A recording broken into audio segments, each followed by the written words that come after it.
Russian President Vladimir Putin holds a lengthy press conference in Moscow.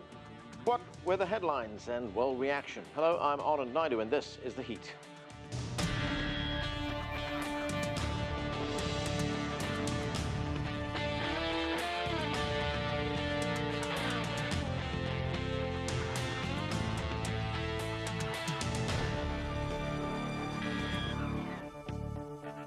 Russian President Vladimir Putin's annual end-of-year press conference lasted almost 4 hours. He answered questions in front of hundreds of journalists on both domestic and international issues. He dismissed accusations that Russia interfered in the recent American elections, and he downplayed talk of a possible new nuclear arms race between the United States and Russia.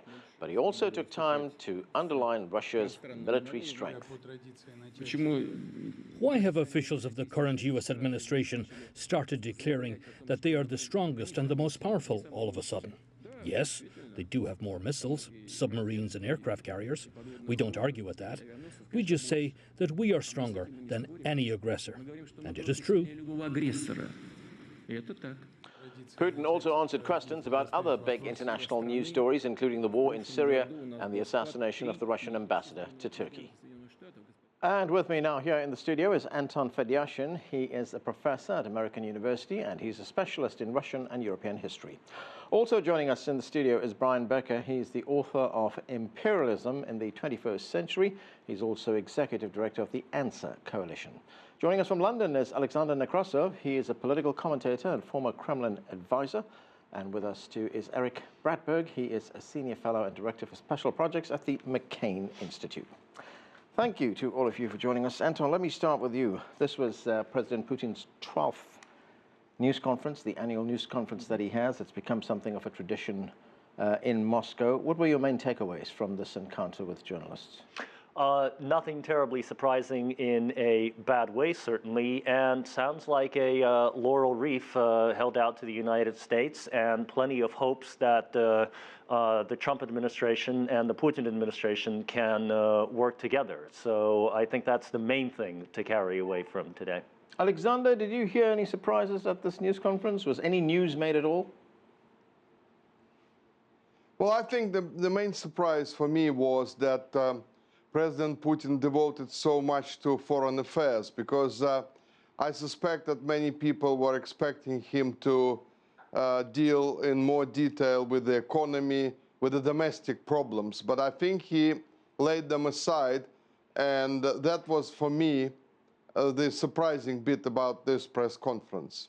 But Alexander, he did talk about the economy, the Russian economy, the lack of growth, and what he was looking for in the future, the fact that defense expenditure may have to be cut. He also talked about agriculture making gains in Russia as well. Well, yes, he did cover some of the domestic policies and regions and other things, but on the whole, I think much more time was devoted to foreign policy than was expected. And I think the main message coming from the foreign policy bit is that Russia doesn't view America as an aggressor, as an enemy. I think also there was a hint that Russia could become a middleman between Trump and China. Because I think, it wasn't said openly, but Putin stressed in answer to the CCTV correspondent that, the relations were not just strategic partnership, it was becoming much more important. And considering that Trump has a rather aggressive stance, let's put it this way, mildly, towards China, I think there is an interesting political geography developing here. Erik, what did you make of what the Russian leader had to tell the world? Well, I think this was in line with some of the things we've heard Putin saying before. I do think it was interesting that he seemed to take almost a little bit of a softer tone when it came to Ukraine, sort of potentially looking to partner with the new incoming Trump administration to maybe cut a deal on Ukraine to get the sanctions lifted in particular. So I think that was interesting, while at the same time, of course, Russia's activities in Ukraine continue to be the same. Russia has still annexed Crimea and is continuing to foment a war in the eastern part of Ukraine. So while maybe a little bit of a softer tone to look for a diplomatic opening with the new U.S. administration, still very much the same policies going on at the same time. What would that diplomatic opening look like? I mean, what is he looking for? I think, in particular, I think he is looking to have the sanctions be rolled back. But I think he could also potentially be looking for some kind of bigger deal, a grand bargain with the Trump administration, potentially rolling back some of NATO's presence in Eastern Europe, potentially the missile defense system in Eastern Europe. So I think he's looking for all of these things, and I think in return might be willing to try to work with the U.S. administration in Syria. So I think that could be some of the contours for what such a bargain could look like. Right, interesting. Brian, this was a lengthy press conference, of course. It was 4 hours long. I'm wondering, to what extent was this, the press conference, what he had to say, to what extent was it framed as a response or an address to the incoming U.S. administration?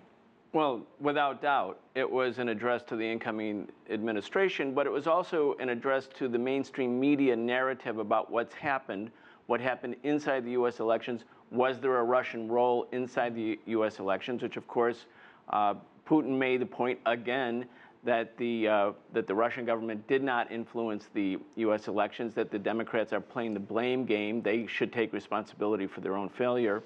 I think that the fact that he made the point that Russia would not be engaged in or provoked by any suggestion that there should be a new nuclear arms race, because of course the context or the subtext for this is that Donald Trump, using a tweet, less than 140 characters, was talking about greatly expanding U.S. nuclear weapon systems. Now, of course, whoever does that, what head of state does that, but Putin made it quite clear that the only update, the modernization of Russia's weapon systems, were to pierce missile defense shields. In other words, to make it clear that whatever missile defense shields were being built in Romania or Poland or THAAD in South Korea, that the Russians were going to make sure that there could be countermeasures.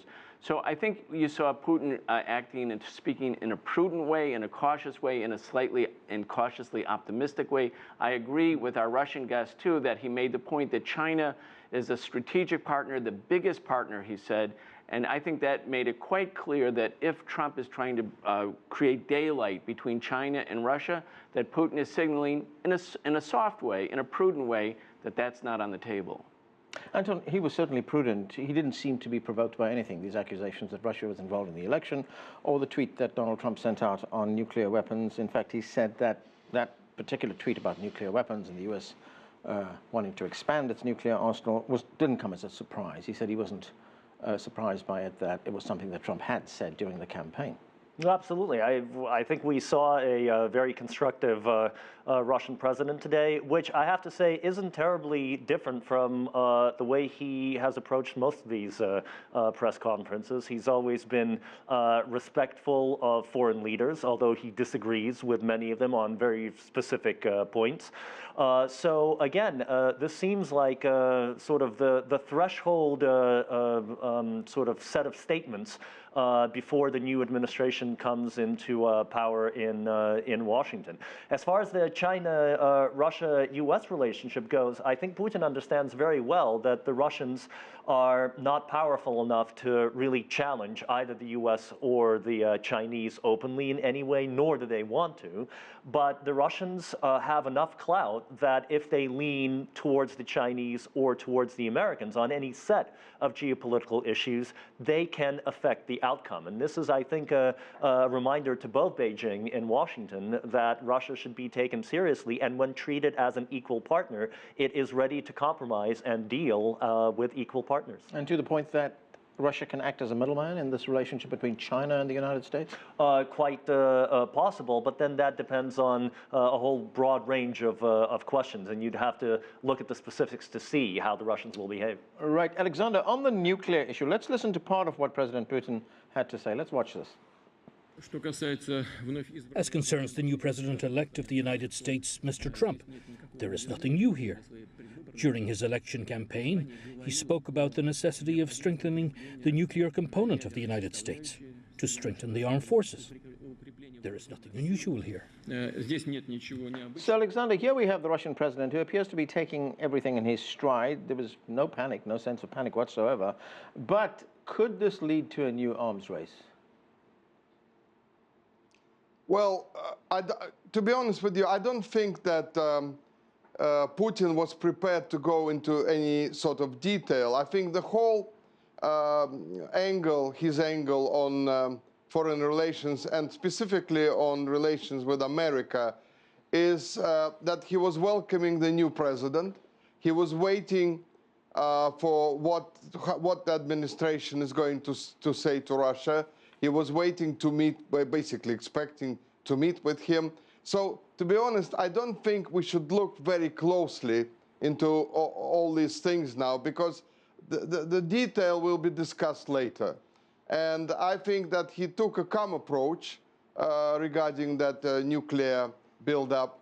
I think he was correct to say that a new spiral of arms race, nuclear arms race, is not yet on the cards. And we have to see, when Trump becomes president, what actually happens on that front. So I think it's a wait-and-see press conference, to be honest. Erik, what should we be reading into Putin's, the way he looks at the relationship with Donald Trump? He actually sent a letter to Donald Trump.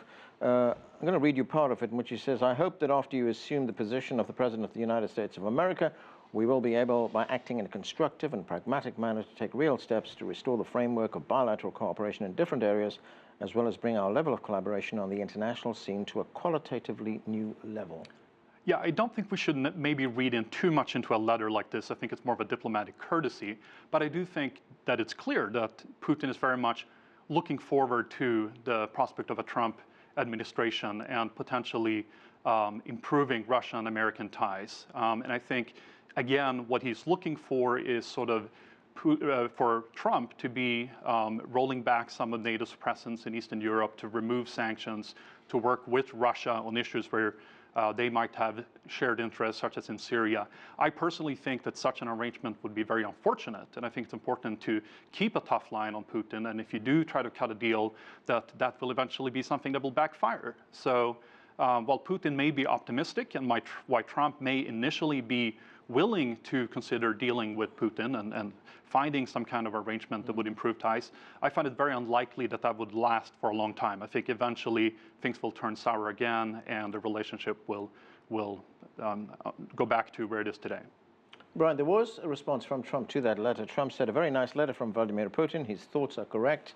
I hope both sides are able to live up to these thoughts." But then he said at the end, "We do not have to travel an alternate path." And the alternate, what is that alternate path? Well, this is Donald Trump. This is his personality. You cannot actually take Donald Trump's, "Hey, I love this letter, that's great, we're going to go on the road towards peace." It doesn't really mean anything. His first call with Xi Jinping, he was like, "Great call." Maybe they loved each other, in fact. I mean, that's the way Donald Trump talks. But Donald Trump, of course, is in the process of unfolding a foreign policy. We don't know yet what it is. Putin was very prudent, of course, because he can't do anything but wait and see. He doesn't certainly want to provoke Trump, and Trump is easily provoked. But I don't think Putin really has rose-colored glasses on when it comes to Trump. I think maybe there's cautious optimism because, as Putin said in the press conference, relations could be better because they can't be worse. And that's really the bottom line, is the Russian government, I think, believes that under the Obama administration, and maybe it could have even gotten worse with a Hillary Clinton administration, things were at their very lowest. And so there's a cautious optimism. But when you look at Trump's cabinet, when you look at Trump's orientation towards China, when you look at Trump's orientation towards Iran, these are important players for Russia's foreign policy. We just had the Iran-Turkey-Russia summit in Moscow following the assassination of the Russian ambassador in Ankara. They made it quite clear that this was going to be a new front to determine the Middle East. Now, does General Mike Flynn like that? I mean, he has a hard line against Iran. I think the Russian government is hoping, but I don't think that they're overly optimistic. And I think their public presentation is to greet Trump and say, yes, we're ready to work together. We're ready to have a new path. The alternative, of course, is a dangerous arms race. And I don't believe that Trump's tweet was cavalier about expanding the arms race. It's his style. I think Putin, no matter what, would have to take that seriously, because each country, if they have to do countermeasures, that means a great dent in a smaller economy. And as Putin said, we can't afford another arms race. That's why we're not going to go down that path.